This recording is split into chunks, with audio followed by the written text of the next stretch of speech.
Audi's first production all-wheel drive car was launched in 1980. It was a permanent four-wheel drive system linked to the power of a turbocharged engine.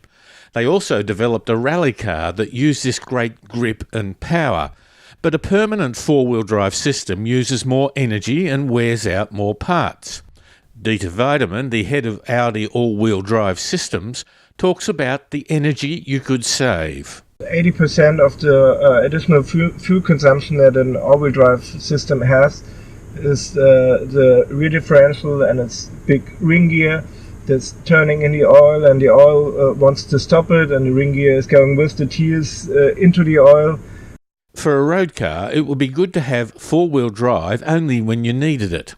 Some old four-wheel drive vehicles had hubs that you could get out of the vehicle and turn a dial, and it would disengage the drive to the front wheels. Later, this became a switch in the cabin. This was an all-or-nothing situation.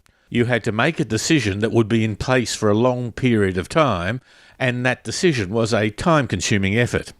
Dieter knows that when driving along the road, the need for extra grip comes and goes.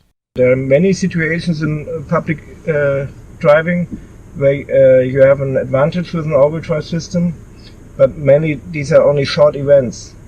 It's when you're accelerating, it's when you're overtaking, it's when you're turning,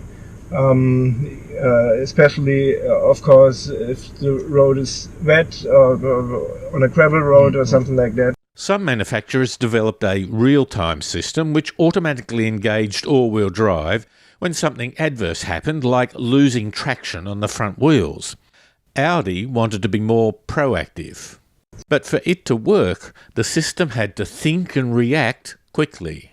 So we are really simulating in real time what will happen with the engine, gearbox and body of the car within the next 500 milliseconds. So we make a calculation, simulation forecast for 500 milliseconds, and we are calculating this every 10 milliseconds. Every 10 milliseconds the forecast for the next 500 milliseconds. Audi have now launched this system in the Q5 and the SQ5 models in Australia. How they predict your needs is not clairvoyance, but a clever use of information and a very quick response. They have 15 algorithms evaluating different operational conditions in your car. Here's how one of the algorithms works. When you push the throttle, it takes a little time until the engine has really built up the torque. The engine knows what to do, but the torque is not there instantly. It takes some milliseconds. And we have a simulation model, so we know what the engine will do. We don't wait until the engine torque is built up. But in our simulation model, we know what will happen within the next 500 milliseconds. And when we know we are pretty close to the traction potential of the front wheels, then we will engage the all-wheel drive system before it is really needed. They will even take into account the weather. Cold weather is more likely to mean wet or icy roads, and the frictional resistance of the road, or what sort of driver I am.